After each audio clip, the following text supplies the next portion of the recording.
يا أيها الذين آمنوا إذا نودي للصلاة من يوم الجمعة فاسعوا إلى ذكر الله وذروا البيع ذلكم خير لكم إن كنتم تعلمون.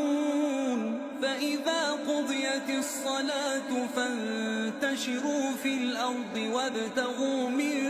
فضل الله واذكروا الله